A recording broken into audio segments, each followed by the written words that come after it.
안 되는지 확인하려면 어떻게 해야 되지? 어떻게 확인할 수 있는지? 어떤 메뉴가 써야 하지?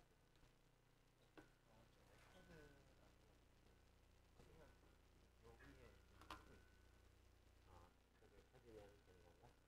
여기가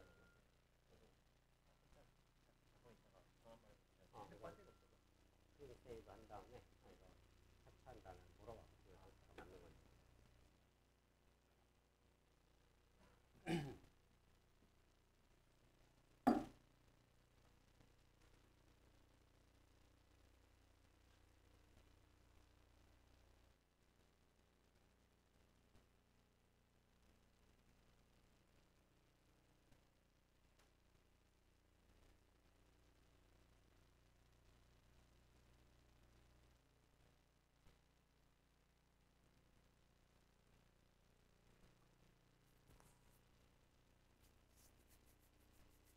자, 공지대로 오늘이 이제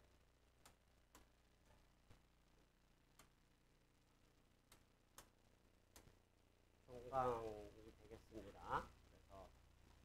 그래서 그 시험은 다음 주 화요일 15분 앞뒤로 붙여서 시험 실행을 할 거고요. 그 다음에 프로젝트는 다음 주 목요일까지로 잘 알고 있죠? 그래서 잘 마무리해서 여러분들이 필요한 자료들 잘 올리면 좋을 것 같습니다.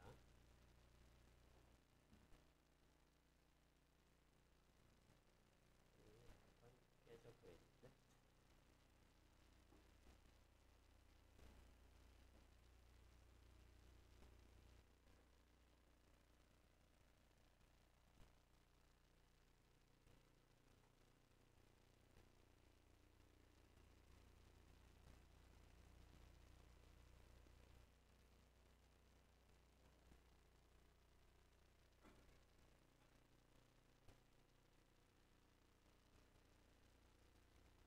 네.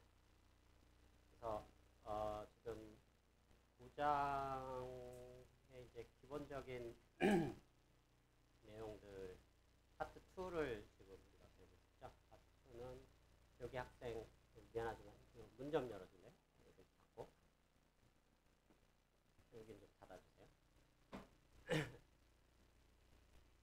2는 셀프 슈퍼바이즈 러닝이고 다시 한번 리마인드 차원에서 얘기하면 셀프 슈퍼바이즈 러닝이 지금 현대적인 머신러닝의 지금 대세를 이루고 있다. 우리가 배웠던 트랜스포머 계열의 대부분의 LLM들도 결국은 셀프 슈퍼바이즈 러닝이고 그게 영상 분야에도 그대로 적용이 돼서 이제 오늘 우리가 응용을 좀 배울 텐데 응용에서 이제 이 영상 쪽에서 그 프리트레이닝을 해서 쓰는 모델들 이런 것들을 이제 LLM까지 포함해서 보통 파운데이션 모델이라고 합니다. 파운데이션 모델의 대표적인 사례들 VIP라든가 다이노 그 다음에 요즘 많이 쓰이고 있는 쌤이라는 이런 기법들에 대해서 응용이죠. 소개할 거고 사실 이 응용들은 대부분 이제 빅텍 회사들이 다 만들어 놓은 겁니다. 그래서 사실은 뭐 그런 회사들의 그런 상용적인 모델을 뭐 선전하거나 광고하자는 목적이 아니기 때문에 우리가 그런 기술들의 그런 응용에 쓰이는 펀더멘탈한 기술들이 뭔가를 우리가 파트 2에서 배운 거죠. 그래서 지금 컨트라스티브 러닝 계열과 넌 컨트라스티브 러닝 계열이 있다. 컨트라스티브 러닝은 지난 시간에 얘기했던 심클리어 같이 쌍둥이 네트워크라고 합니다. 사이암이라는 동남아 지역의 그런 관련된 기원이 있었는데 어쨌든 그런 사이암 지역의 그 쌍둥이를 모티브로 해서 두 개 동일한 네트워크를 가지고 같은 데이터지만 서로 다른 뷰포인트, 두 개 서로 다른 오그멘테이션이죠. 오그멘테이션을 가지고 같은 데이터에서 온 놈은 포지티브 페어로 거리를 가깝게 만들고 다른 데이터에서 온 놈들은 거리를 멀게 만드는 이런 기법들을 컨트라스티브 러닝이라고 합니다. 그런데 비슷한 데이터는 가깝게 만들고 다른 데이터는 멀게 만들자가 이제 기본 철학이죠. 근데 거기서 그런 걸 무시하고 그냥 비슷한 데이터들끼리만 즉 포지티브 페어만 가지고 뭔가를 학습시키는 방법론, 이제 인포메이션 맥시마이제이션이라는 방법론이 있다고 했습니다. 그래서 제가 두 가지를 지난 시간에 다뤘죠. 발로 트윈즈라고 해서 역시 이것도 일종의 쌍둥이 네트워크입니다. 사이아미스 트윈이고 두 개 동일한 네트워크를 쓰고 인코더가 있고 그거를 다시 뭐 매핑해주는 프로젝트, 거기서 어떤 인베딩 결과값들이 나오게 되고요.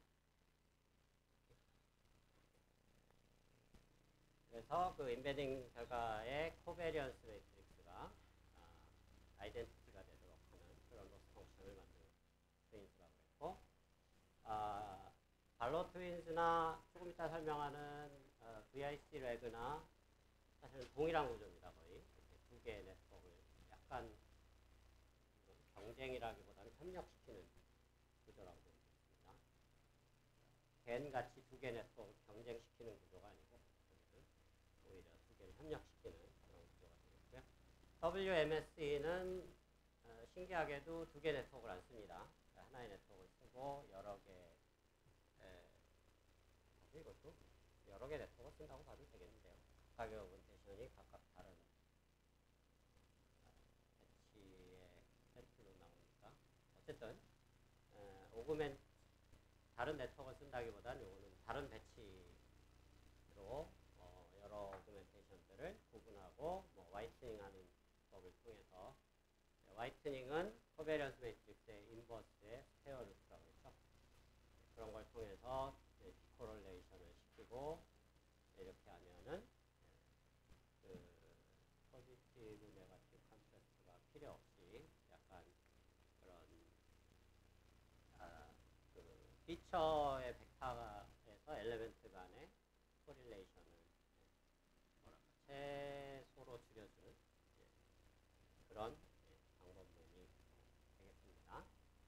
그래서 WMS라는 그런 방법론도 있고요. 자, 그 다음에 이제 오늘 소개하는 VIC 레그라는 방법은 약간 발로 트윈스를 확장한 개념이라고 볼 수 있어요. 발로 트윈스에다가 베리언스 레귤러라이제이션이라는 것을 추가하고 또 인베리언스 레귤러라이제이션, VIC의 V는 베리언스, I는 인베리언스, C는 코베리언스인데 코베리언스는 원래 발로 트윈스에 있던 거고 V하고 I는 새로 추가되는 개념이라고 볼 수 있습니다. 그래서 새로 추가되는 개념은 V는 아까 보면은 발로 트윈스 보면 인코더가 있고 프로젝터가 있고 이제 인베딩 벡터가 나오는데 인베딩 벡터가 두 파트가 나오죠. 그리고 하나의 이미지가 있으면 하나의 인풋이 있으면 두 개의 오그멘티드 뷰를 만들어서, 그러니까 같은 데이터인데 약간 컬러를 바꾸거나 뭐 예를 들면 자로 이동하거나 로테이션 시키거나 뭐 이런 겁니다. 그래서 다른 뷰를 만들어서 두 개의 벡터가 나왔지만 소스가 같기 때문에 사실 같은 정보를 가지고 있죠. 그래서 둘 벡터 사이의 거리를 좁혀주자. 이게 그 컨트라스트 러닝은 아니지만 컨트라스트의 포지티브 페어에 해당됩니다. 그 거리를 줄여주는 걸 인베리언스다. 즉 같은 데이터에서 왔으니까 변화는 없어야 된다라는 뜻의 인베리언스입니다. 그래서 둘 사이의 거리를 줄여주는 로스 펑션을 추가한 거, 웨스트라고 되어 있는 게 그런 거고, 이런 분야가 이제 오랫동안 연구가 됐는데 지난 한 10여 년간, 즉 레이블 없이 자기 자신을 타겟으로 해서 학습을 시키는 이런 방법론이 오랫동안 연구가 됐는데 학습이 굉장히 어렵다라는 게 알려져 있었습니다. 그 중에 어려운 일 중에 대표적인 것 중에 하나가 이 베리언스, 지난번에도 살짝 언급을 했던 부분인데 발로 트윈스 얘기할 때 이게 그 디제너레이트 솔루션, 디제너레이트 아웃풋으로 빠져버리는 그런 문제가 생깁니다. 무슨 얘기냐면 그 두 인베딩 벡터가 특히 인베리언스를 강조하다 보면 가깝게 만들려다 보면은 굉장히 나이브한 솔루션을 이 아웃풋으로 뽑아내는, 무슨 얘기냐면 인베딩 벡터를 항상 인풋에 상관없는 컨스턴트 벡터를 내버리면 둘 사이의 거리가 항상 제로가 되겠죠. 가장 나이브한, 그러면서 인풋에 대해서 항상 원하는 솔루션처럼 보이는, 그렇지만 우리가 원하는 솔루션은 아니죠. 그래서 이런 것을 이제 컬랩스 현상이라고 하는데, 즉 아웃풋이 우리가 원하는 미닝풀한 아웃풋 인베딩 벡터가 나와야 되는데 그런 걸 학습을 안 하고 그냥 우리가 전혀 원하지 않는 쓸데없는 그냥 컨스탄트 벡터가 나오는 그런 현상이 빈번했습니다. 그래서 이게 이제 굉장히 큰 심각한 문제여서 이제 컨스탄트 벡터가 안 나오도록 강제로 레귤러라이제이션 하자. 그래서 베리언스를 어느 값 이상으로 높이자라는 겁니다. 그래서 베리언스의 식이 있는데 S가 이제 스탠다드 디비에이션이라고 보면 되겠고요. 그래서 감마가 있고 이 S라는 게 있고, 지금 이 V라는 로스 펑션을 보면 약간 이런 모양입니다. S가 작을 땐 로스 펑션이 크고, 이게 로스 펑션이죠. 그 다음에 그러니까 즉 베리언스나 스탠다드 디비에이션이나 뭐 거의 같은 얘기니까, 베리언스가 작을 때 로스가 크다라는 얘기는 컨스탄트 P라는 얘기입니다. 이쪽으로 보내라는 얘기니까. 그리고 어느 정도 베리언스 이상 넘어가면 그냥 다 똑같이 취급해라. 이런 로스 펑션이 되겠습니까? 수식으로 표현한 게 이런 모양이고요. 자, 그 다음에 코베리언스는 아까 발로 트윈스에서 코베리언스 계산했을 때 다이어고널 텀이 아닌 오프 다이어고널 텀들, 즉 서로 다른 엘레멘트 간의 그런 코릴레이션들을 최대한 줄여주자. 즉 효율적으로 인베딩 벡터를 만들어주자라는 뜻이겠습니다. 그래서 이런 거를 이제 디스인탱글 된다고 그러죠. 왜냐하면 어떤 인베딩 벡터의 세 번째 엘리멘트랑 다섯 번째 엘리멘트가 약간 독립적인 정보를 가지고 있어야지 서로 비슷한 정보를 중복해서 가지고 있으면 코릴레이션이 생길 수밖에 없다는 얘기입니다. 이 코릴레이션을 제거해주는 목적이 되겠습니다. 그래서 이런 세 가지 로스를 다 한꺼번에 때려 넣어서 최종적인 로스를 이렇게 이제 상수 웨이팅을 해갖고 미니마이즈 하는 방법, 이것이 이제 메타에서 나온 VIG라는 방법이 되겠습니다. 자, 그래서 우리가 이 웹 슈퍼바이즈를 구분 짓는 방법이 이제 컨트라스티브 러닝 또는 인포메이션 맥시마이션 이런 관점에서 볼 수도 있고, 또 다르게 분류하는 방법들이 있습니다. 이런 네 가지의 방법론으로 분류가 있는데 이미 다 나왔던 내용인데 다른 분류법으로 한번 분류를 해보자죠. 그래서 딥 매트릭 러닝, 매트릭 러닝이라는 이제 분야가 있는데 그 분야 관점에서는 이제 거리 자체를, 그러니까 유클리디안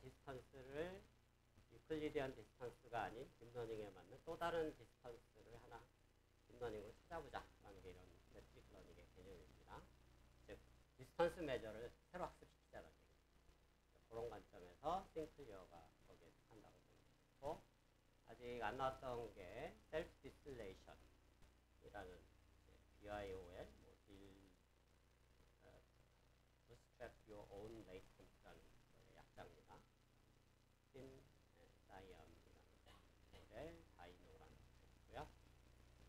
그 다음에 이제 아까 얘기했던 인포메이션 맥시마이제이션에 해당하는 게요.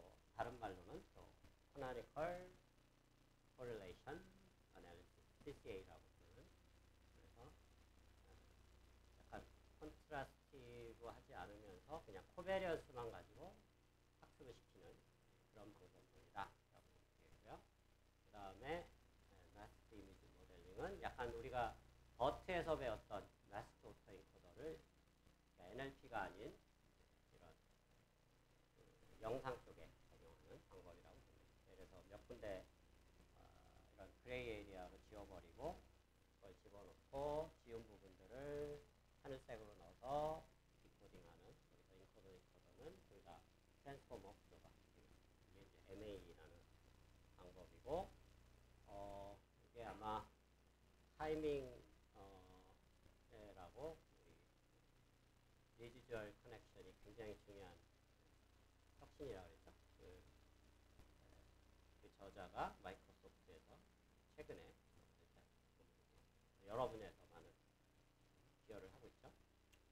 자, 그래서 이런 분류법도 있다. 그래서 지금 뭐 MA, SIM 이런 것들이 이런 버트하고 비슷한 계열의 방법이다라고 보면 되겠고요. 영상에 적용된 아직 소개 안 된 부분이 셀프 디스플레이션이라는 방법인데, 이 다이노라는 게 이제 최근에 굉장히 많이 쓰이는 파운데이션 모델이기 때문에 그 부분을 잠깐 소개를 하도록 하겠습니다.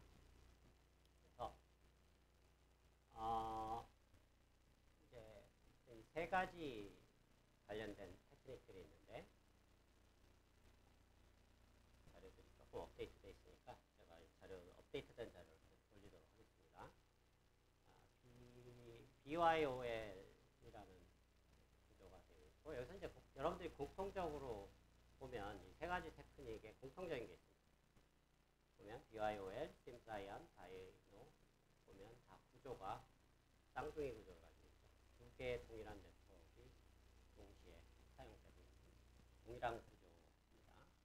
자꾸 파라미터 쉐어링을 하고 있는 건 아닙니다. 그래서 두 개의 구조를 가지고 협력시켜서 학습하는 방법입니다. 라고 보면 되겠고,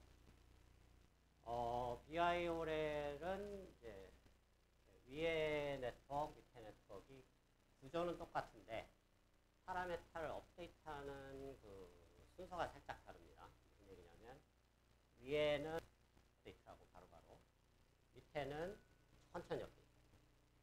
그래서 약간 무슨 얘기냐면 혹시 여기서 주식 투자 같은 거 해본 사람 있나요? 비슷한 거라도 본 사람 의외로 있네요.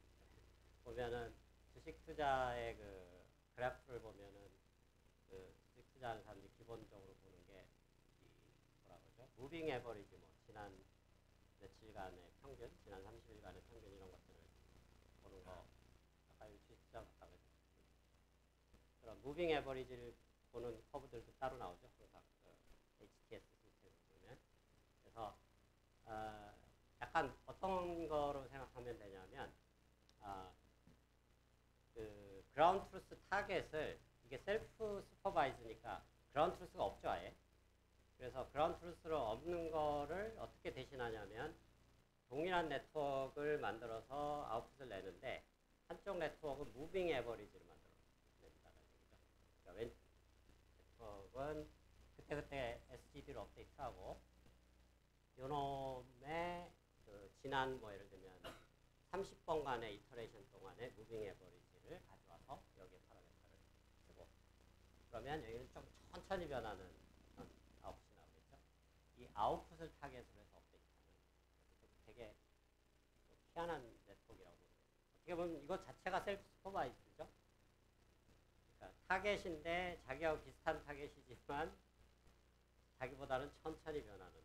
그러니까 사격으로 비유를 하자면은 뭔가 어떤 빠르게 사격하는 타겟이 계속 빠르게 움직이고 있는데 그거의 평균치를 계산해 갖고 사격을 할 때 그냥 그 평균치에다 대고 사격을 해버리는 뭐 그런 느낌의 학습론이라고 보면 되겠습니다. 그래서 요놈은 요놈의 무빙 에버리지인데 정확하게 에버리지를 할 때 그 웨이팅 팩터를 그러니까 가까운 놈은 웨이트를 많이 주고 오래전 거는 과거 거는 웨이팅을 덜 주는 그래서 이렇게 엑스포넨셜 디케이하는 웨이팅 팩터를 만들어서 에버리지라는 이런 걸 이제 엑스포넨셜 에버리지라고 하죠. 그렇게 하고 둘 사이의 로스 펑션은 L2 놈인데 L2 놈은 뒤집어서 생각하면 이렇게 풀어헤쳐보면 내적이 들어갑니다. 마이너스로 들어가니까 L2 놈을 미니마이즈 하는 거나 내적을 맥시마이즈 하는 거나 같은 거죠. 내적이라는 거는 지난번 컨트래스트 러닝, 심플리어 할 때 내적을 최대화하는 방향으로 포지티브 페어를 학습시킨다 그랬죠. 그런 면에서는 거의 동일한 로스 펑션이라고 보면 되겠습니다. 그리고 심사이언도 거의 같은, 여기서 또 중요한 포인트는 그레디언트 업데이트를 할 때 한쪽만 업데이트합니다. 무슨 얘기냐면 이 천천히 변하는 쪽은 그레디언트를 업데이트하면 안 됩니다.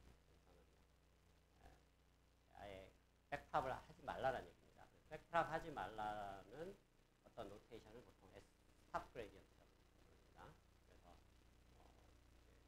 파이토치에도 이제 저는 또는 뭐 텐서플로나 이런 데서 이거는 non-trainable parameter라고 아예 디파인하는 경우가 있죠. 그레디언트를 그쪽에 전달하지 말라는 얘기죠. 자, 이게 그냥 단순하게 계산을 줄이기 위한 목적이 아니고 정말 그렇습니다. 저거를 스탑 그레디언트를 안 하면은 양 네트워크가 동시에 업데이트가 돼버리면 큰일 난다.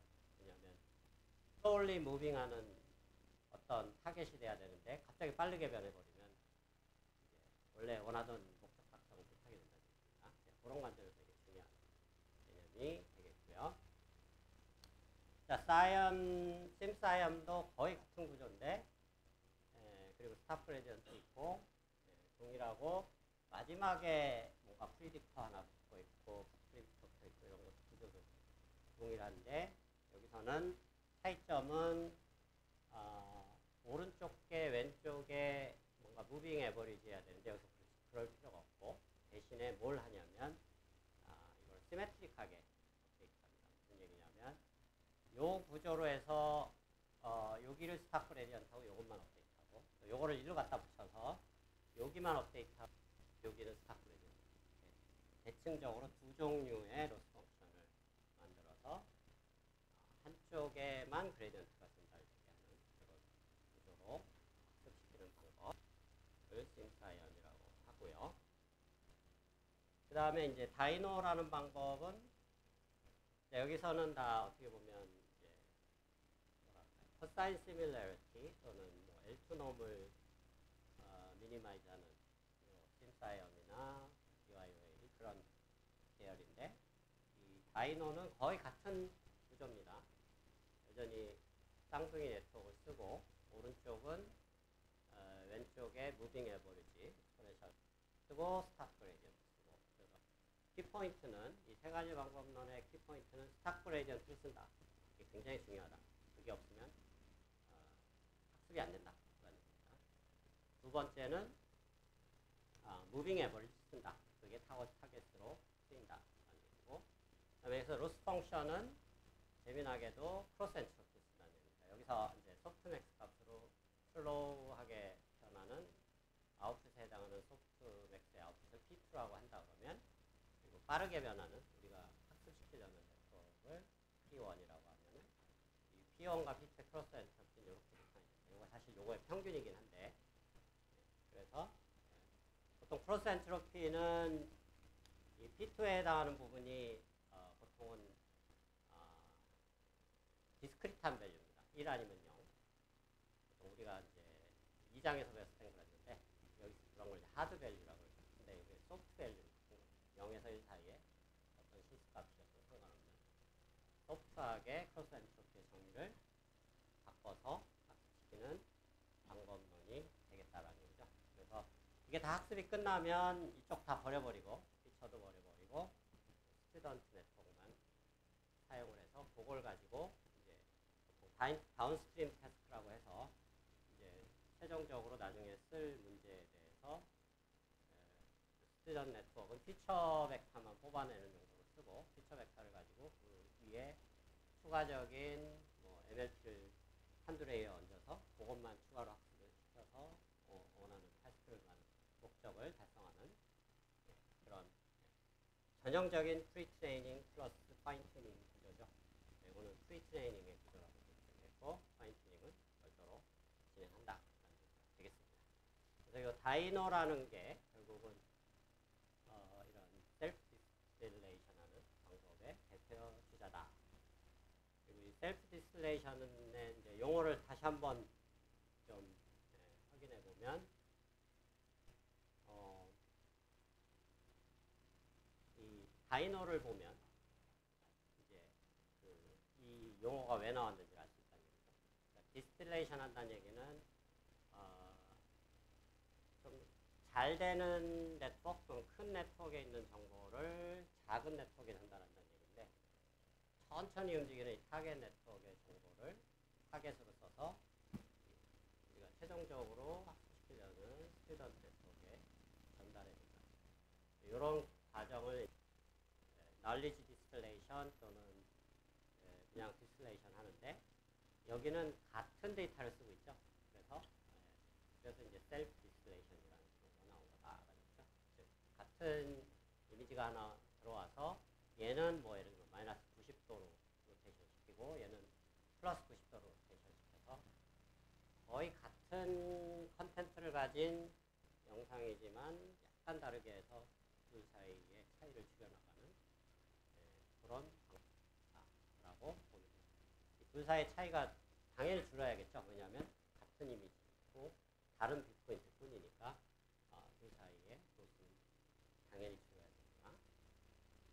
자, 이러한 방법론이 이제 최근에 가장 많이 쓰이는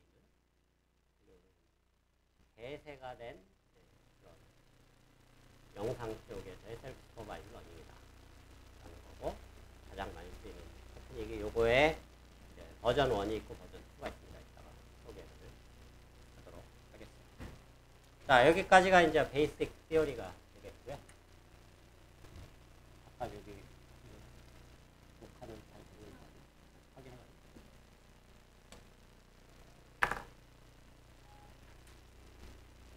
자, 그래서 아까도 설명했지만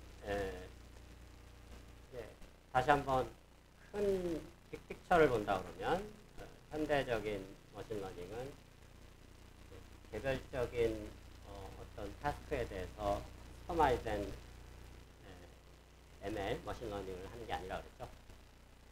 굉장히 많은 데이터를 언슈퍼바이즈 또는 프리트레이닝을 시켜갖고 그런 것은 이제 레프레젠테이션 러닝이라고 합니다.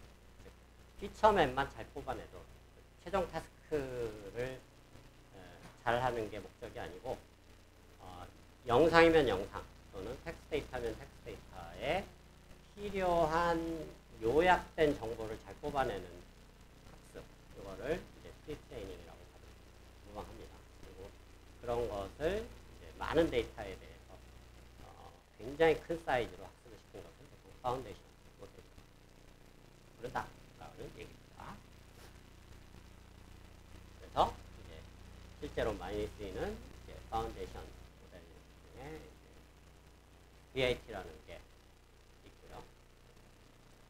이제 트랜스포머가 NLP에선 이미 대세가 된 지 오래됐고 영상도 거의 대세가 됐다는 얘기입니다. 지난번 CNN을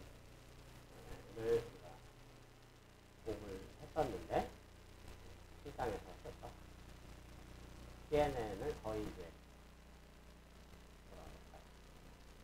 CNN을 그냥 거의 대체하고 있는 그런 방법론이 바로 이 BIT다. 그래서 웬만하면 CNN 쓰는 것보다는 요즘 BIT를 쓰는 게 CNN을 잘 파인 튜닝한 것만큼 성능이 나오고 어떨 땐 더 잘 나온다. 이런 얘기입니다. 그래서 역시 BIT는 트랜스포머 구조고 굉장히 버트하고 비슷합니다. 다만 이제 버트에서는 각 단어들, 정확히 얘기하면 서브워드들을 토큰 단위로 집어넣는데 트랜스포머 쓰려면 토큰이 필요하죠. 그러면 이 영상들은 어떻게 토큰을 제너레이션 할 거냐 빅 퀘션입니다. 그거를 간단하게 하는 굉장히 단순 무식한 방법인데 어떤 영상을 그냥 바로 6x3으로. 그래서 위에서 아래로 이렇게 하나씩 좌우로 해서 한 줄로 쭉 끄집어내고 이거를 순서대로 시키면 피처 벡터를 만들어내면 그게 워드 임베딩하고 같은 역할을 한다는 거죠. 그게 하나의 토큰이 되는 거고, 그 다음에 여기도 마찬가지로 위치 정보가 필요하기 때문에 버트나 트랜스포머에 있었던 포지셔널 링크딩이 여기서 더해져서 들어가고, 그 다음에 여기 마지막에 아까도 얘기했지만 이게 클래시피케이션, 사실은 VIT가 최초에 처음에 제안됐을 때는 구글에서 아마 나왔을 텐데 클래시피케이션 용도로 처음에 어떻게 보면 뭐 별 생각 없이 만든 겁니다. 왜냐하면 이 NLP 쪽에서 워낙 잘 되니까 이 비전 쪽에서도 이게 잘 되는지 한번 확인해 보려고 그냥 장난삼아 해봤는데 실패되더라라는 얘기. 그래서 그게 이제 논문이 나왔었고, 클래시피케이션 헤드를 하나 붙여서 실제로 뭐 어떤 영상들이 예를 들면 뭐 사과냐 오렌지냐 뭐 이런 걸 구분하는데, 기존에 CNN을 막 레즈넷 100몇십 개 이런 거 붙여갖고 한 것만큼 성능이 잘 나오더라. 그래서 생각보다 성능이 잘 나와서 이제 이게 대세로 굳어진 그런 방법이 되겠습니다. 그래서 이제 요즘 들어서는 최근 한 2, 3년 사이에, 한 2년 정도 된 것 같습니다. 2년 사이에 CNN, 대부분의 CNN을 VIP가 대체하고 있다라고 봐도 무방하고, 아주 재미난 것은 결국은 다 트랜스포머죠. 그냥 트랜스포머의 영화 제목 같은데, 제가 보냈다. 트랜스포머인데, 그게 아닙니다. 백은 아니죠. 새롭게 나온 거니까. 트랜스포머의 시대가 됐고, 이제 다음에 뭐가 나올지 모르죠. 이제 하도 이쪽 분야가 워낙 빨리 변하니까 5년 뒤에 또 트랜스포머를 대체하는 모습을 또 여러분들이 발명을 할 수 있습니다. 이는 트랜스포머의 시대지만 이게 영원히 가져간 부분 저도 모르고 여러분들 모릅니다. 이거이네?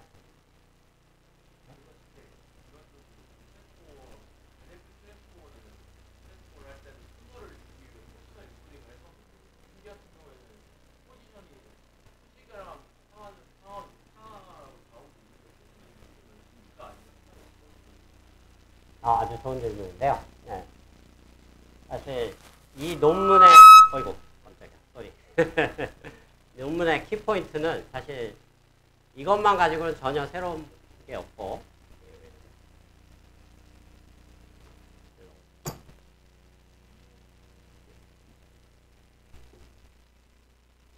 그건 괜찮은데 요게 꺼진 것 같은데.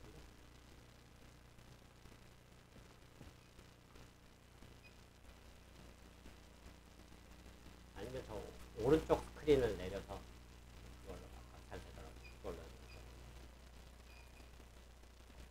좋은 질문인 게, 이 논문은 사실 저 트랜스포머를 영상에 썼더니 잘 되더라, 그게 키포인트가 아닙니다.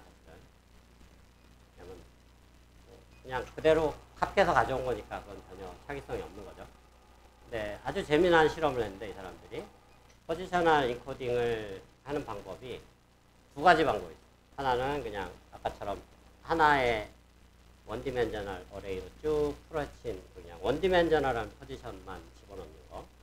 그 다음에 투디멘저널한 포지션도 생각해보면 넣을 수가 있습니다. 왜냐면 그러니까 수평축을 X라고 그러고 수직축을 Y라고 그러면은 X에 해당하는 포지셔널 정보랑 Y에 해당하는 포지셔널 정보를 둘 다 동시에 줄 수도 있습니다. 그런 걸 이제 2D 포지셔널 인코딩이라고 하고, 그래서 포지셔널 인코딩을 이렇게 해서 실험을 2개를 다 해봤더니 놀랍게도 1D를 하나, 2D를 하나 전혀 성능에 전혀 차이가 없더라. 사실 굉장히 놀라운 사실입니다. 왜냐하면 우리가 직관적으로 생각을 하면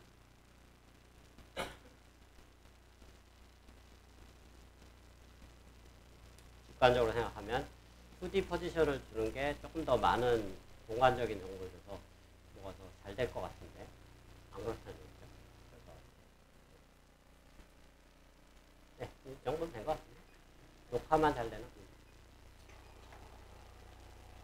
그래서 이 논문의 핵심은 2D 포지셔널 정보가 전혀 도움이 안 되더라. 사실 굉장히 비직관적인데 그렇다는 얘기입니다. 그래서 그러니까 그거를 다르게 어떻게 해석할 수 있냐면 포지셔널 정보를 원디로만 줬다라는 얘기는 얘가 원디로만 줘도 트랜스포머가 워낙 파워풀해서 2D의 스페셜 정보를 지가 알아서 유출을 하고 있다는 거예요. 다르게 해석한다면. 그러니까 2D 정보를 따로 줄 필요가 없이 1D 정보가만 주더라도 얘가 어디서 얘가 한 바퀴 돌아서 다시 돌아와서 이렇게 좌우로 왔다 갔다 하고 있는지를 내재적으로 알고 있다는 거예요. 학습만 잘 된다 보면. 그런 면에서 사실은 이 VIT가 굉장히 파워풀해진다. 트랜스포머가 굉장히 제너럴한 어떤 프로퍼티가 있습니다. 데이터 구조가 1D든 2D든 3D든 심지어 상관없이 그냥 하나의 어레이로만 보통 벡터라고 합니다. 이렇게 2D 이미지가 행렬 같은 거죠. 행렬의 각각의 행렬을 뽑아갖고 한 줄로 쭉 이어붙이면 하나의 행벡터를 만들 수 있죠. 이런 거를 이제 벡터라이즈 하는데 3D도 마찬가지로 그렇게 할 수 있다는 얘기죠.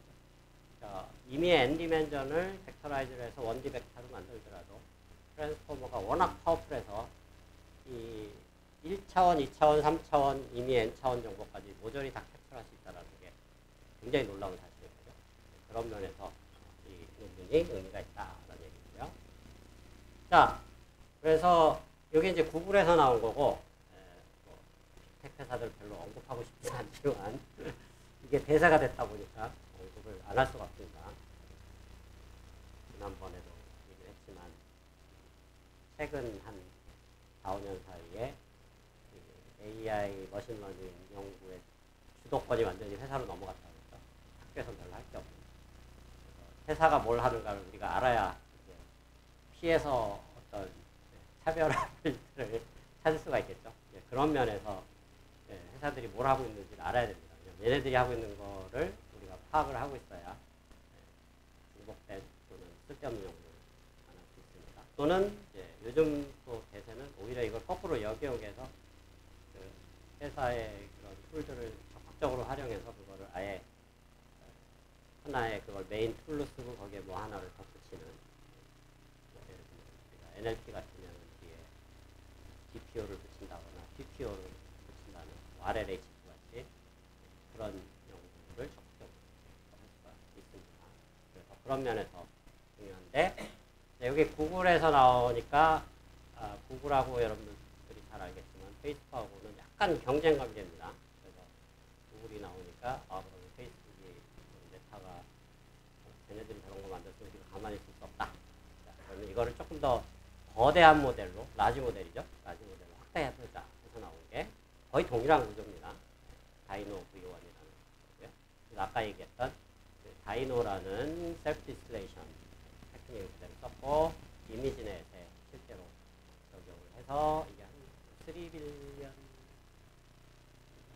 8빌리언인가 하여튼 아주 그 정도 사이즈로 실제로 이거를 셀프 디스플레이션 테크닉을 써서 학습을 시켰다. 근데 이제 이게 장단점이 있는 거죠. 단점은 슈퍼바이즈 러닝이 아니까 데이터가 작으면 성능이 떨어질 수밖에 없는데, 그걸 보강하기 위해서 무지막지하게 많은 데이터를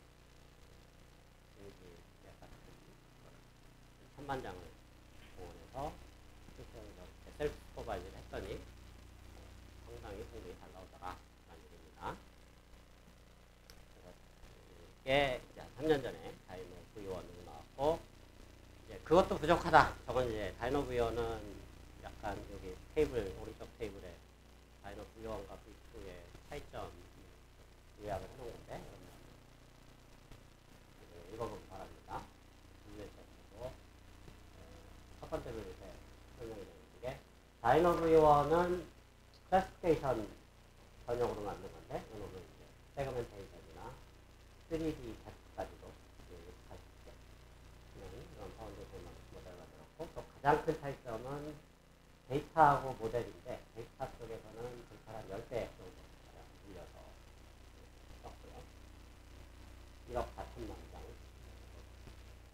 이미지 한 1000만 장을 한 14배 정도 있는 거죠. 그리고 데이터셋을 만들 때 약간 그 오그멘테이션 같은 걸 할 때 약간 그냥 마구잡이로 하지 않고 뭔가 좀 스마트한 룰을 이렇게 정해서 오그멘테이션을 잘 했다. 그런 얘기고, 그 다음에 다이노브이어는 VRT만, 기본적인 VRT만 달랑 썼는데, 얘는 뭐, 어텐션에 약간 개량된 기법인 무슨 플래시 어텐션이라든가, 또 무스 펑션의 뭐 싱크온 뭐 이런 것들을 추가로 썼다. 뭐 이런 정도가 차이가 되겠습니다. 어쨌든 중요한 포인트는 다이노 V1이나 V2나 기본 아이디어는 똑같아요. 셀프 디스플레이션. 두 개의 네트워크를 두 개의 어그멘테이션에 대해서 학습시키는데, 하나는 천천히 학습을 시키고 하나는 빨리 학습시켜서 천천히 학습되는 놈을 라벨로 써서 학습을 시키겠다. 굉장히 어떻게 보면 단순 무식한 구조입니다. 놀랍게도 이게 잘 된다는 얘기죠. 그래서 이게 잘 되는 이유는 여러 가지 디테일의 그 승부가 결정이 난다. 디테일 중에 가장 중요한 게 첫 번째는 무빙 에버리지를 잘해야 된다. 첫 번째고, 두 번째는 아까도 얘기했지만 무빙 에버리지하는 오른쪽 네트워크는 절대 그레디언트 업데이트를 하면 안 됩니다.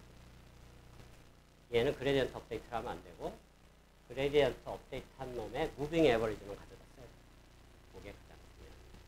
실제로 이제 에블레이션 스타디라는 게 그걸 했을 때랑 안 했을 때 차이가 얼마큼 나는가를 이제 에블레이션 스타디라고 모든 머신러닝 논문들은 항상 들어가게 됩니다. 여러분들이 나중에 대학원 가면 논문 쓸 때 항상 에블레이션 스타디를 하게 되어 있는데, 얘네들 당연히 에블레이션 스타디를 했겠죠. 그래서 스타 그레디언트를 넣었을 때 안 넣었을 때랑 무지막지한 차이가 납니다.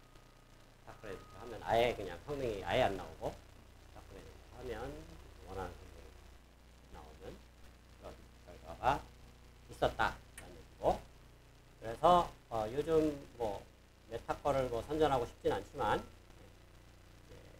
영상 쪽에 그냥 웬만한 것들은 이 다이노 VT를 쓰면 다 해결이 됩니다. 복잡하게 여러분들이 학습시킬 필요도 없습니다. 여러분들이 영상 관련된 프로젝트를 하는 사람이 꽤 될 것 같습니다. 영상 관련된 프로젝트는 팀 프로젝트 여기 가보면 없어요?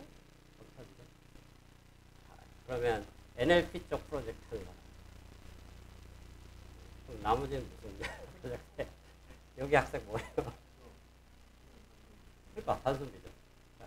단순 비전 프로젝트 하는 사람 사실 많잖아요. 그러니까 그런 것들을 이제 CNN 쓸 필요 없다라는 얘기입니다. 그냥 웬만하면 다이노 V2 같은 거 가져다가 거기다 뒤에 NLP 하나 붙여갖고 뭐 NLP만 추가 파인팅을 하면 성능이 대부분의 경우 비슷하게 나오거나 더 잘 나온다. 약간 사실 허탈한 얘기입니다. 왜 그러냐면 개별화 시킬 것도 없고, 여러분들이 별도로 추가 논문을 쓰기도 어려워지고, 그래서 학계 입장에서는 굉장히 안 좋은 뉴스가 될 수도 있다라는 뭐 불행한 현실이지만 연구를 위해서 받아들여야 된다. 자, 그래서 이쪽 뭐 구글하고 메타하고 오픈 AI 셋 중에 그래도 뭐라 그럴까요? 선의의 컨트리뷰션을 생각한다면 우선순위를 정하라면 메타가 그래도 제일 컨트리뷰션이 많지 않나. 왜냐면 얘네들은 그래도 양심적입니다. 좀 무슨 얘기냐면 웬만하면 오픈소스로 공개해주고 사람들이 잘 쓸 수 있게 만드는 그 반대 극단에 있는 애들이 오픈 AI고, 오픈 AI는 뭐 욕하려는 건 아니지만 모조리 다 숨기고 돈만 벌려고 하고 있고, 약간 뭐라 그럴까, 이 머신러닝 업계의 이단아 같은 애들이거든요.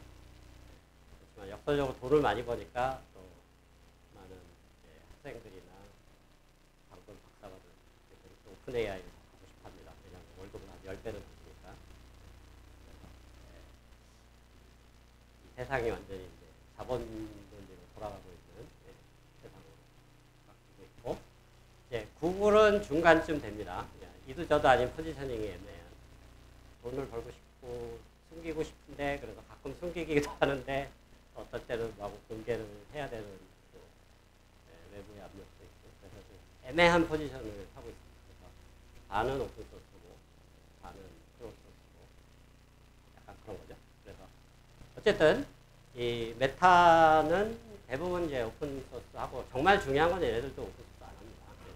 아마 700빌리언 이런 것들 아예 클로즈로 자기네만 하려고 하고 있죠. 그래서 여러분들이 오픈소스를 적극 활용하지만 너무 믿으면 안 된다. 언젠가는 뒤통수를 칠 수 있기 때문에 그냥 열심히 쓰게 중독을 시켜놓고 다시 파이터치도 메타에서 만든 겁니다. 여러분들이 쓰는 어느 날 갑자기 이거 돈 내라 이거 쓰려면 이제 어느 날 갑자기 이렇게 나올 수도 있습니다. 이제.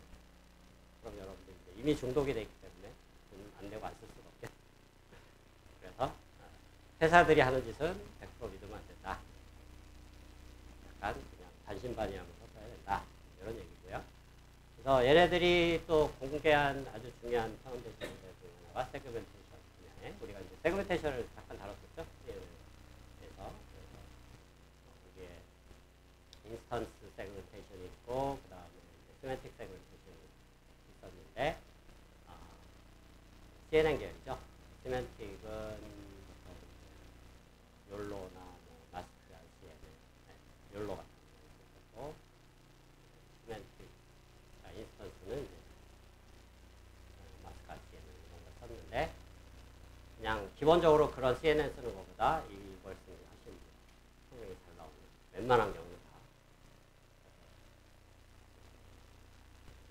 여담 삼아 저희 학부나 다른 미국에 있는 컴퓨터 비전 하는 연구하는 교수님들하고 얘기를 해보면 컴퓨터 비전 쪽에 할 연구가 없다. 이런 게 나오면서 더 이상 개선할 게 없어져 버리니까 딜레마에 빠져있는 상황입니다. 어쨌든 뭐 좋은 게 있으니 우리가 그 내용을 안 알아볼 수는 없겠죠. 적극적으로 한번 활용을 해봐야 됩니다. SAM이라고 해서 세그멘트 애니팅이고 이것도 기본적으로 프리트레인드 된 그리고 두 개의 DIT 구조 트랜스포머죠. 인코더, 디코더 구조를 갖는 그러니까 트랜스포머, 인코더, 디코더 다 쓰는 구조라고 특이하게 그런 아까 얘기한 그 VIT를 적극 활용해서 만든 게 이제 다이노 V1, V2니까 이거는 VIT의 인코더만 쓴 거죠. 트랜스포머의 인코더만 쓴 건데 이거는 트랜스포머, 인코더, 디코더 다 쓰는 구조다라고 보면 되고요. 그래서 풀려고 하는 문제는 뭐냐면 어떤 영상이 있으면 이렇게 고양이가 두 마리 있는데 여러분 잘 안 보일지 모르겠지만 왼쪽으로 오른쪽 고양이를 파란색으로 세그멘테이션을 하려고 하는 건데 이거를 이제 그냥 단순하게 세그멘테이션 마스크만 주고 학습을 시키는 슈퍼바이저 러닝이 아니고 이거는 이제 다양한 추가 정보를 줘서 텍스트가 될 수도 있고 이걸 위클리 슈퍼바이즈 러닝이라고 하는데 그라운드 트루스를 그러니까 풀 정보를 주지 않고 약간의 정보만 주는 그런 것들이 있어요. 예를 들면 오른쪽 고양이는 이렇게 그린 닷으로 점으로 위치를 표시해주고 포인트로 표시한다고 오른쪽 고양이의 바운딩 값은 디텍션하고 비슷하죠. 이렇게 표시해 줄 수도 있고 이걸 다 쓰라는 얘기가 아니고 이 중에 하나 쓸 수도 있다라는 얘기입니다. 또는 아예 세그멘테이션 마스크를 쓸 수도 있고 더 재미난 사실은 이런 거 다 없이 텍스트만 줄 수도 있어요. 지난 챕터에서 배웠듯이 디퓨전 모델에서 아까 배웠었죠. 텍스트로 컨디셔닝을 할 수 있다고 했는데 갈리스 같이 그것도 마찬가지로 텍스트를 줘서 학습을 시킬 수가 있습니다. 그래서 굉장히 많은 데이터를 모았고 예를 들면 이런 이미지에 세그멘테이션 마스크를 같이 겹쳐 쓴 이런 것들을 가지고 이게 기본적으로는 셀프 슈퍼바이즈는 아니고 슈퍼바이즈와 셀프 슈퍼바이즈의 그냥 결합이라고 보면 될 것 같습니다. 그래서 일단 슈퍼바이즈로 잔뜩 학습시켜놓고 이런 데이터를 여기에 이제 추가적으로 이런 추가적인 정보들, 캡션 있으면 캡션을 활용하고 이런 것들을 넣어서 셀프 슈퍼바이즈 학습을 시키는 그런 방법이 되겠습니다. 그래서 세그멘테이션을 위한 그런 방법이고 1빌리언 정도 데이터셋인데 데이터셋이 한 1000만 장 되고 세그멘테이션 마스크는 그거의 100배 1빌리언 10억 개. 그러니까 무슨 얘기냐면 하나의 인풋 이미지에 다양한 물체들이 있기 때문에 다 물체별로 세그멘테이션 컬러를 다르게 지정할 수 있죠. 여기 한 10개 정도. 그러니까 그라운드 트루스가 10개가 존재한다. 여러 개 물체에 대해서. 그래서 예를 들면 이런 등에 있는 백팩을 세그멘테이션 할 때 뭐 백팩의 주머니 부분만 할 수도 있고 백팩 전체를 할 수도 있고 백팩을 안고 있는 끼고 있는 사람 전체를 세그멘테이션 할 수도 있고 그래서 그런 앰비규이티가 있기 때문에 앰비규이티를 모든 가능한 거는 다 그냥 타겟으로 학습을 시킵니다. 그래서 이 쌤의 강점은 뭐냐면 아웃풋을 딱 하나만 내주는 게 아니고 한 3개 정도의 가능성을 내주고 이 중에 하나 네가 골라서 써라 라는 식으로 상황에 따라서 쓸 수가 있습니다. 세그멘테이션 쪽 분야에서는 이제 쌤이 나오면서 불행한 현실이긴 한데 학술적으로 더 이상 이제 연구할 게 거의 없어진 상황이 되어버렸습니다. 이거를 성능을 이기기도 어렵고 뭔가 이 기능을 넘어서기도 쉽지 않기 때문에 기존의 CNN 기법으로는 그런 상황입니다. 우리가 더 관심 있는 것은 얘가 어떤 구조로 학습이 되는가가 사실 더 관심이 있습니다. 그렇죠? 그래서 트랜스포머의 파트를 이루어질 때 트랜스포머 인코더에 해당하는 부분 여기 이제 VIT 구조고 그다음에 트랜스포머 디코더에 관한 구조가 있고 그 다음에 이제 아까 이게 거의 한 반 이상은 슈퍼바이즈 러닝입니다. 그래서 타겟이 여러 개가 존재한다는 얘기죠. 그러니까 같은 과이라도 과이의 손잡이 부분만 할 수도 있고 어느 손잡이의 한쪽만 할 수도 있고 전체 과이를 다 할 수도 있고 즉 같은 물체를 여러 그러니까 내로하게 미디엄하게 아니면 라지하게 세그멘테이션을 할 수 있는 여러 옵션들이 있다는 그 각 옵션별로 다른 타겟을 지정을 한다라는 거죠. 데이터셋을 모으는 게 사실 굉장히 힘든 일이고 돈도 많이 드는 일인데 빅텍이기 때문에 돈이 많기 때문에 그냥 몇 천만 불 때려놓고 뭐 이것도 불행한 현실이지만 뭐 아프리카나 필리핀의 이상한 동네에다가 외주를 줘서 시간당 초저임금으로 우리나라 알바생의 한 100분의 1 가격으로 마구 세샷이라고 하죠. 그런 짓을 해서 지금 다른 데이터셋을 대부분 모았다고 합니다. 오픈 AI가 그렇게 했다고 해서 이제 방송인 거죠. 어쨌든 아까 그 추가로 줄 수 있는 정보가 4가지가 있다고 그랬죠. 풀 마스크를 여기다가 했는데 이거는 어떻게 보면 이미지 정보이기 때문에 이거는 피처 맵을 뽑을 때 컨볼루션 CNN을 쓸 수밖에 없어요. CNN을 써서 인코더의 인베딩에다 더해줄 수도 있고 어떤 한 점을 이렇게 선택할 수 있다고 그랬죠. 그 점의 위치를 또 포지셔널 인베딩에서 쓸 수도 있고 여기가 워드 인베딩하고 비슷한 메소드라고 얘기죠. 그 다음에 바운딩 박스는 사실 2개 점으로 볼 수도 있죠. 탑 레프트, 바텀 라이트 2개 인베딩을 그냥 동시에 집어넣는다고 볼수 있고 텍스트는 우리가 달리2가 좀 이따가 시간 되면 설명을 할 텐데 거기서 쓰이는 아주 유명한 비전 랭귀지 모델이 있습니다. 기본적으로 알아야 될 모델인데 클립이라는 모델이 있고 그 클립을 이용해서 텍스트를 그냥 인베딩을 해서 집어넣을 수 있습니다. 자, 인베딩이라는 건 우리 NLP에서 워드 인베딩 할 때 다 배운 겁니다. 새로운 개념이 아니고. 그래서 요 노란색에 해당하는 이 디코더 부분을 조금 자세히 들여다보면 이런 모양이다. 복잡해 보이는데 텐션 있고 그 다음에 우리가 그 트랜스포머 디코더에서 보면 어텐션 블락이 두 개가 있었죠. 여러분한테 학기말 예습사만 보면 좋은데 밑에 셀프 어텐션이 있었고 위에 그 크로스 어텐션이 있었어요. 그래서 이놈은 디코더 블락의 셀프 어텐션에 해당되고 여기 크로스 어텐션인데 크로스 어텐션을 두 번 씁니다. 얘는 여기다 한번 쓰고 여기다 한번 쓰는데 이 어텐션의 방향이 쿼리가 인풋이 되고 키하고 밸류는 이제 참조해야 되는 어떤 대상인데 Q하고 KB의 역할을 뒤집어. 그러니까 얘는 이제 토큰이 이미지를 어텐션하는 거고 얘는 이미지가 토큰을 어텐션. 무슨 얘기냐면 여기서 토큰이 들어오는데 그 토큰을 가지고 이미지 밸류에 해당하는 어텐션 값들을 벡터를 만들어내고 얘는 이미지가 들어오는데 밑에서 올라온 토큰 정보를 가지고 크로스 어텐션에서 토큰에 대한 어텐션 값을 만들어서 그 두 개를 집어넣고 그 세그멘테이션 마스크 뭐 예를 들면 한 이미지에 물체가 예를 들면 고양이도 있고 뭐 예를 들면 항아리도 있고 뭐 사과도 있다. 그러면 이 각각에 대해서 매스크를 해야 되죠. 매스크 옵션들이 있고 그거를 각 픽셀별로 이렇게 곱해주면 다른 색깔을 칠할 수 있겠죠.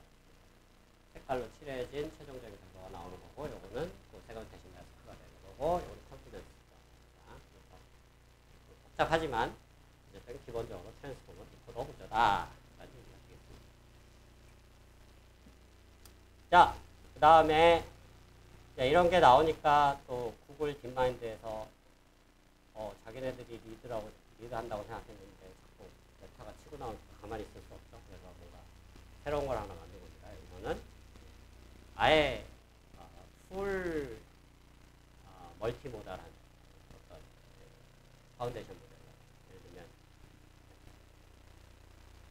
샘은 세그멘테이션을 위한 파운데이션 모델이고 예를 들면 버트는 NLP를 위한 파운데이션 모델인데 구글은 이제 제너럴리스트 에이전트라고 부르는데 강화습도 할 수 있는 로봇 컨트롤도 할 수 있는 그러니까 예를 들면 카메라에 들어오는 인풋을 가지고 로봇 컨트롤을 암으로 그런 정보까지 학습시킬 수 있는 그런 멀티모달한 파운데이션 모델을 만들었다. 그래서 텍스트도 들어갈 수 있고 이미지도 들어갈 수 있고 뭐 다양한 데이터가 들어가는 그런 파운데이션 모델이 되겠고 뭐 각각을 텍스트는 워드 임베딩은 우리 배웠던 거죠. 센텐스 기본적으로 BPR이 되겠습니다. 그렇죠?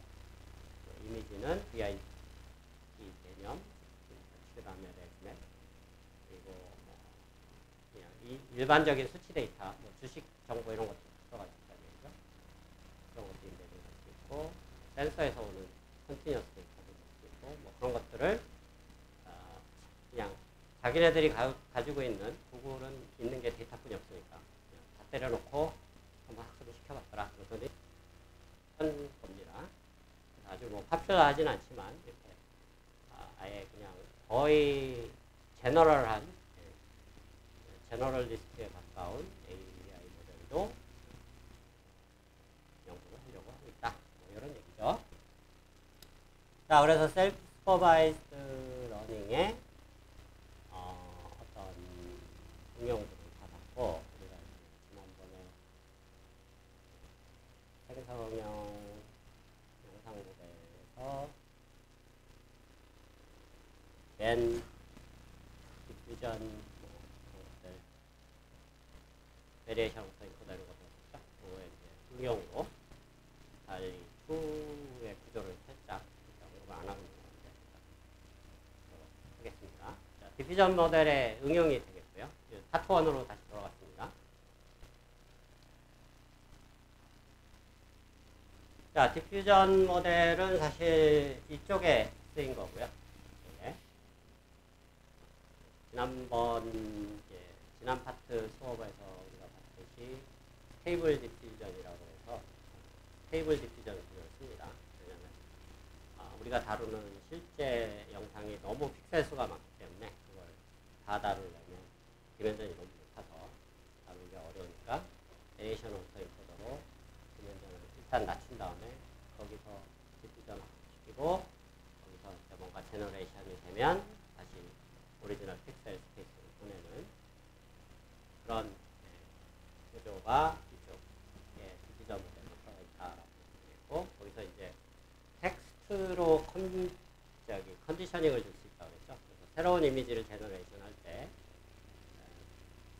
텍스트 인베딩을 각 그 디퓨전 하는 지난번에 이제 언급을 제대로 했던 것 같지는 않은데 그 디퓨전 모델에서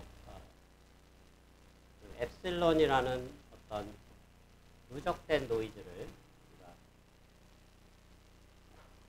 모스로 삼아서 학습시키자 그랬죠. 이 엡실론이라는 코드 패스에서 누적된 노이즈고 엡실론 세타는 그거를 학습시키려는 모델이고 이게 리버스 프로세스의 인풋 이미지고 거기에 이제 t가 타임 인덱스라고 얘기했습니다. 이게 두 개의 인풋이 있는데 xt, t가 있는데 거기에 추가 컨디셔닝 배리역을 즉 텍스트 인베딩이 들어가면 얘가 그 텍스트 정보에 맞는 이미지가 생성이 되도록 애초에 아예 학습을 할 수 있다는 거죠. 학습 단계에서 텍스트가 어떻게 보면 캡션 같은 겁니다. 뭐 예를 들면 나팔을 불고 있는 강아지 뭐 이런 식으로 캡션을 넣고 학습하는 단계에서 포워드는 그냥 하면 되고 아무것도 없이 리버스 할 때 뭐 나팔을 불고 있는 강아지라는 텍스트 인베딩을 계속 한 1000스텝으로 디퓨전 한다 그랬죠. 리버스 프로세스를 각 스텝마다 계속 텍스트 정보를 넣어주면 이제 그 텍스트 정보를 이미지 제너레이션에 반영하는 방법을 얘가 학습을 합니다. 그래서 나중에 이제 새로운 텍스트가 아예 이전에 보진 못했던 트레이닝 데이터에 없었던 텍스트가 들어오면 거기에 맞는 새로운 이미지 제너레이션. 그게 가능한 이유는 두 가지라고 했죠. 스토캐스티가 두 군데서 나타나는데, 즉 랜덤리스가 첫 번째는 이 디퓨전 모델의 이니셜한 밸류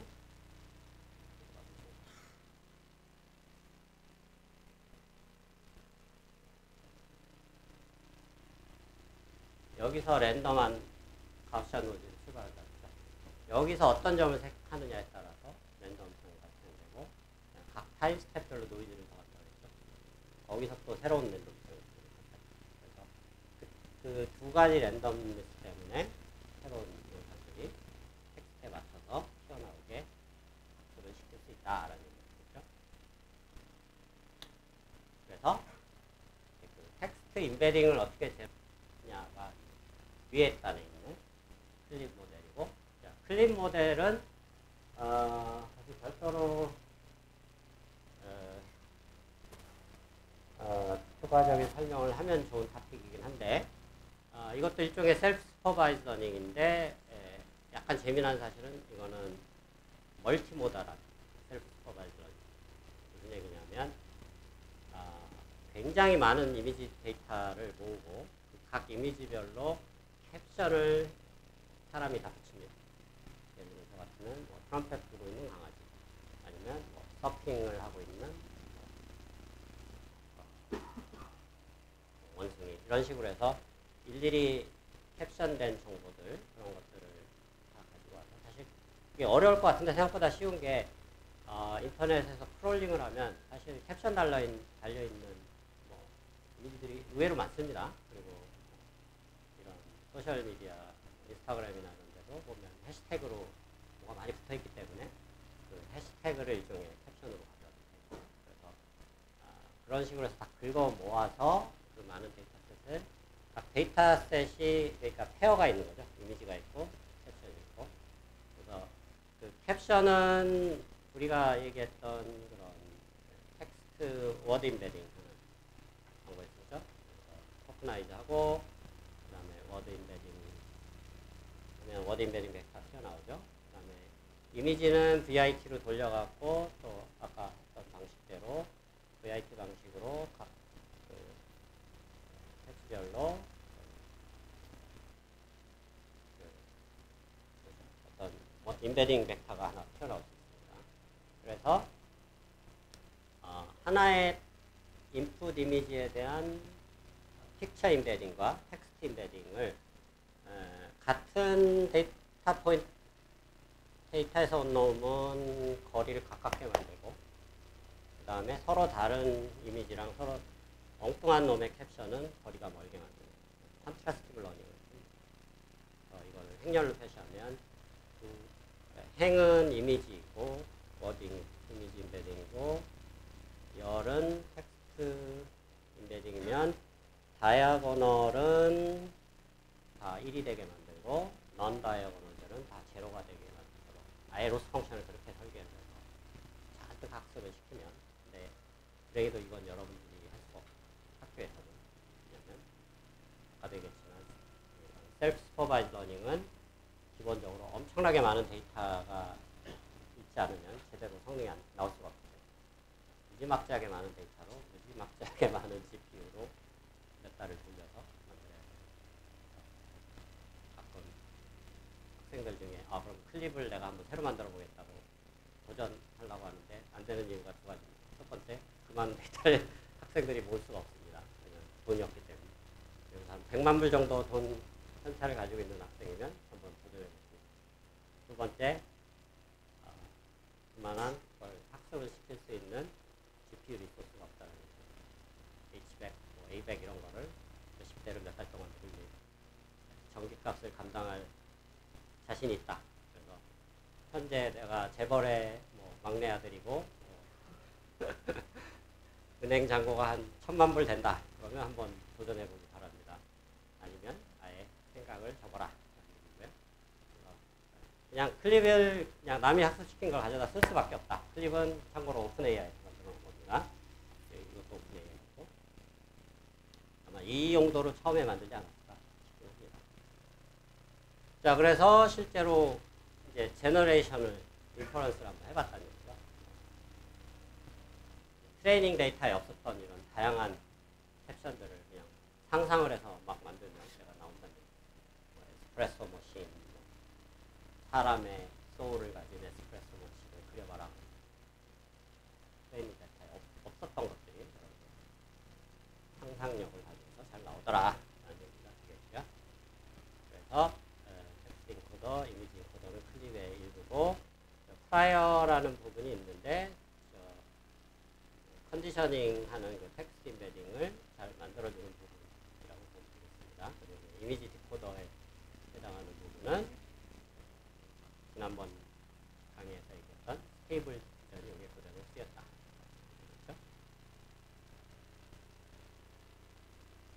그렇죠? 그래서 이미 다 설명한 거네요. 클립 부분이 이 부분에 해당되고 클립은 함부로 새로 처음 학습시킬 생각을 아예 하지 말라라는 얘기를 했었죠. 클립도 그렇고 다이노 브릿지도 그렇고 SAM도 그렇고 심지어는 여러분들만의 라마 버전을 만들겠다. 아예 생각을 접어라는 얘기입니다. 여러분들이 재벌집 막내 아들이 아니면은 그런 얘기가 되겠습니다. 자, 그리고 여기 이제 그 디비전 모델이고 디비전 모델에 들어가는 아까 컨디셔닝 정보가 있다고 했죠. 컨디셔닝 정보를 좀 처리해주는 그런 약간 여기서는 MLP를 쓸 수도 있고 아니면 LSTM 같은 걸 쓸 수도 있고 이렇게 애매하게 해놨는데 오픈AI가 좀 사악한 게 이런 정보들을 공개를 안 합니다. 그러니까 그냥 추측을 할 수밖에 없어요. 뭘 썼을 거다 정도 알 수는 없습니다. 그리고 이제 디코더 부분은 당연히 테이블 디전이 대세기 때문에 그걸 안 쓰고 싶어도 안 쓸 수가 없을 테니까 썼을 거고요. 그래서 이 디코더는 유전이다. 프라이어 부분은 이제 트랜스포머 디코더 쪽일 가능성이 높다. 뭐 이런 되겠네요. 자, 그리고 이제 마지막으로 이것도 이제 오픈 AI에서 나온 건데 이것도 뭐 전혀 공개된 정보. 그래서 구조에 대해서는 그냥 추측을 해볼 수밖에 없는. 근데 기본적으로 얘가 하는 타스크를 봤을 때는 당연히 디퓨전 모델이 쓰였을 테고, 근데 이제 소라와 달리2의 차이점은 달리2는 이제 개별 이미지를 만들어내는 거고, 소라는 동영상을 만들어내는 거죠. 그래서 디퓨전 모델을 3디멘저널한 정보를 학습을 시킬 때 하지 않았을까요? 동영상 클립을 통째로 넣어서 포워드 프로세스하고 노이즈 만들고 거기서부터 다시 그 노이즈도 다 저장했다가 그걸 가지고 리버스 프로세스에서 그걸 타겟으로 시키는. 근데 이게 데이터 처리해야 되는 데이터량이 워낙 많다 보니까 이거를 그 3디멘저널한 볼륨메트릭한 데이터를 다 쓰질 않고 그거를 약간 패치 단위로 쓰지 않았을까라는 예상을 하고 있습니다. 그래서 아마 실제로 소라로 생성된 그런 영상이죠. 텍스트를 딱 집어넣으면 잘 안 보이긴 하는데 음원이 어디서 뭐 코드로 걷고 있다 뭐 이런 걸 하면은 이런 게 나오는. 실제로 이런 툴들을 이제 이미 할리우드나 충무로 같은 데서 이미 적극 활용하고 있다고 합니다. 그래서 독립영화 만드는 저예산 영화 만드는 사람들이 배우 고용하기 힘드니까 스크립트 자기가 다 써서 일일이 15분짜리 영화를 여기 한 1분뿐이 제너레이션을 안 하니까 1분 단위로 컷을 해갖고 한 번엔 잘 안 되겠죠. 여러 번 넣고 스토리가 연속도 이렇게 만들어서 실제로 이걸로 영화를 만들었다는 뉴스도 최근에 나오고 있습니다. 자, 그래서 이건 이제 추측되는 구조인데 뭐 기본적으로 스테이블 디퓨전 구조랑 거의 동일하다고 봐요. 베리에이션 오토인코더 쓰고 디멘전 낮춰서 디퓨전 포워드 프로세스, 리버스 프로세스를 하는데 데이터가 3디멘저널한 데이터죠. 3디멘저널한 데이터가 들어가고 당연히 노이즈도 3디멘저널 하겠죠. 너무 데이터 양이 많으니까 그 노이즈를 이렇게 패치 단위로 성량값 단위로 잘라갖고 그 패치 단위로 리버스 프로세스를 만들지 않을까 하는 게 현재 추측입니다. 그래서 스네이어가 아까도 얘기했지만 이 세 개의 빅텍 중에 가장 사악한 기업이라 큰 뜻의 사악함이라는 건 아닙니다. 가장 프라핏 오리엔티드 된 기업이라 절대 공개를 안 해서 뭘 쓰고 있는지 디테일은 안 쓰고 있습니다. 자, 그래서 각 그 부분별로 추가적인 설명들이 있는데 말로 설명한 내용들이 전부가 되겠습니다. 그래서 여기까지가 이제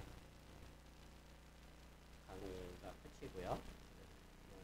마지막으로 이제 엔딩 코멘트로 이제 What's Next가 중요한데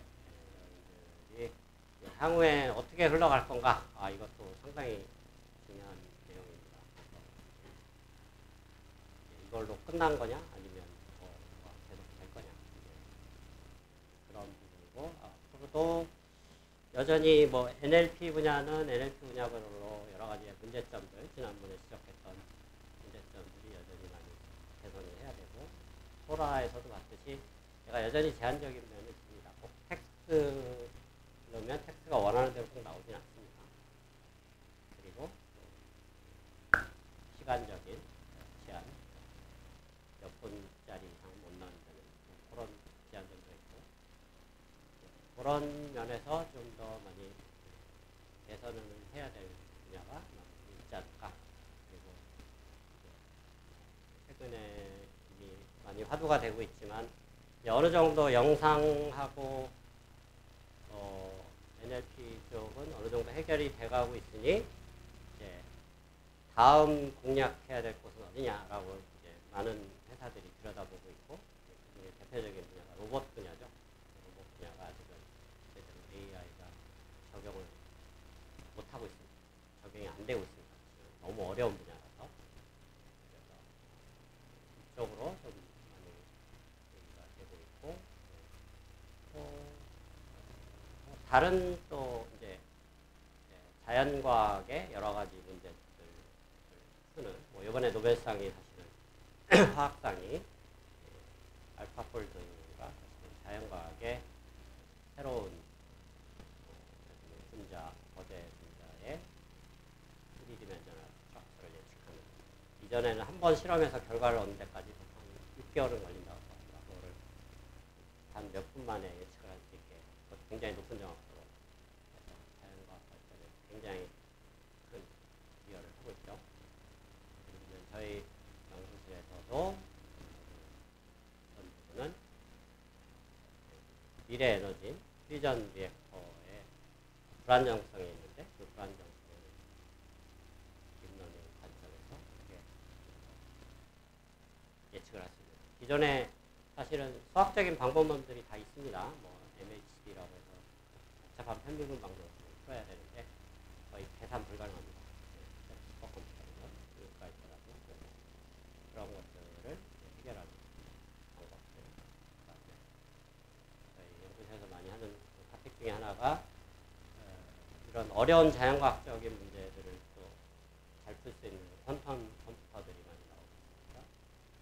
머신러닝과 컴퓨터를 잘 결합하는 그런 연구들도 최근에 진행이 되고 있고 다행히 굿뉴스는 그런 분야들은 아직 빅텍들이 돈 된다고 생각해서 아직은 달려들지 않고 있습니다. 돈이 안 된다고 생각하고 있습니다. 그래서 학교는 그런 쪽을 연구를 해야 되지 않을까라는 생각이 좀 들고요. 여러분들도 한번 강의 들었던 내용을 바탕으로 내가 뭘 할 수 있는가를 한번 잘 생각해 볼 수 있는 기회를 가지면 자, 한 학기 동안 모두 수고했습니다. 네.